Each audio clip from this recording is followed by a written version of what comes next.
We've been married 43 years now, and Bryan was very much a fun guy, very, very active. Nothing seemed to slow him down. And if he was poorly, he was back on his feet and off again into squash, scuba diving, golf, horse riding. But his biggest love was his motorbike.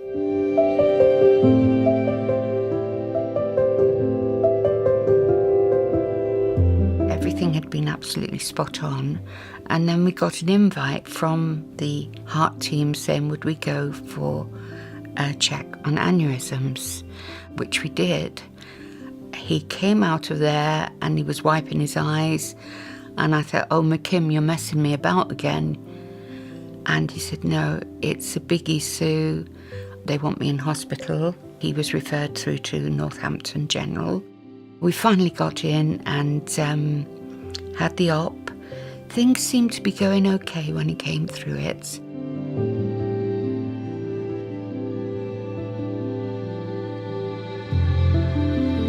After Christmas, he seemed to go downhill.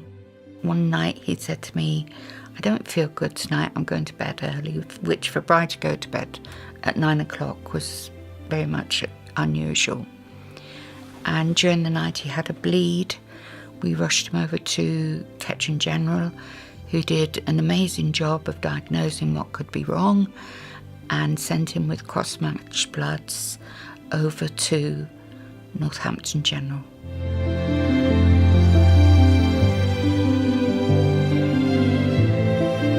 He was taken into A&E, which was my first worry because Ketchen said he should go straight back to the vascular department as it was a recent operation.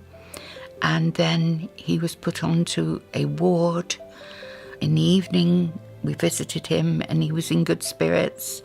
In fact, he'd got his paper mache sick bucket on his head, giggling and being silly, that was totally Bryan. He messaged me later the night to say battery low, moved to another ward, which I just thought, oh gosh, they've kicked him out already. And then in the morning I'd heard nothing from him, so I phoned into the ward and said, what's going on? You need to come in now. He's gone down for an operation. They obviously weren't going to tell me the fact that we'd actually lost him and they were trying CPR and to keep him going.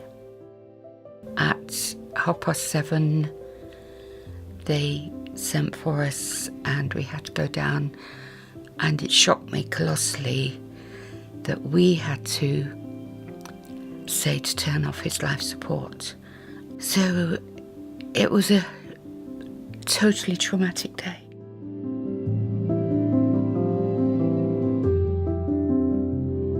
They said that there would be an open meeting, which would happen in July, and did happen. They owned up to the fact that there were faults in the CT scan of the vascular area and of the wound from the original operation.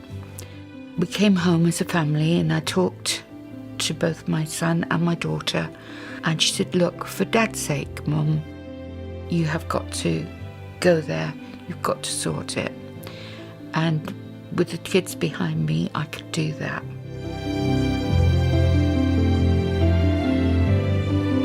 It was July 2013. I was contacted by Natasha McKim, who's the daughter of Mr. and Mrs. McKim, telling me that her father had died in February 2013.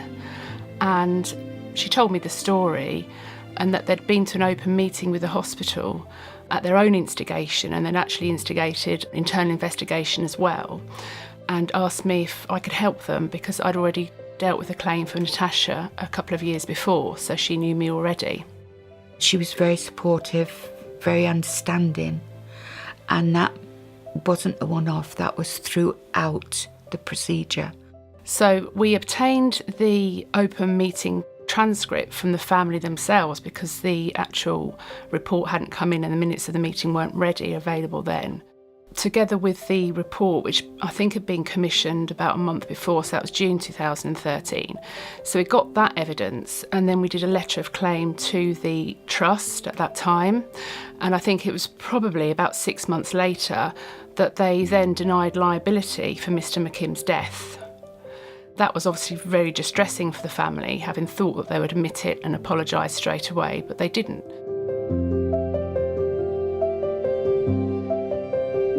The evidence did show that there had been breach of duty, i.e. areas of negligence, and that negligence did cause, on balance, Mr. McKim's death, and that had he have been operated on the day that he went in the afternoon or latest in the evening, he would have survived on balance.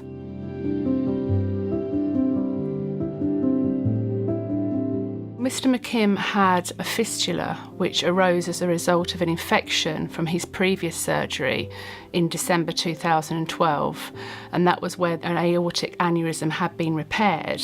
On the morning of the 7th of February 2013, Mr. McKim was vomiting bright red blood, which was fresh blood.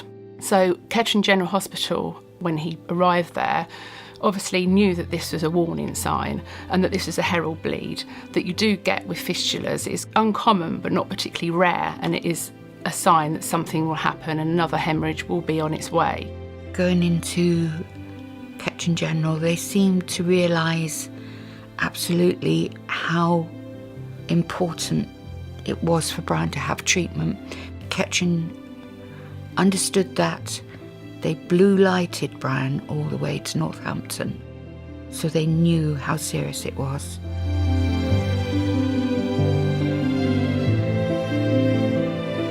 They should have acknowledged it and admitted liability on receipt of the letter of claim, because for the family it's distressing to bring a claim anyway. They're grieving as it is, and to drag it out over that period of time is just not on.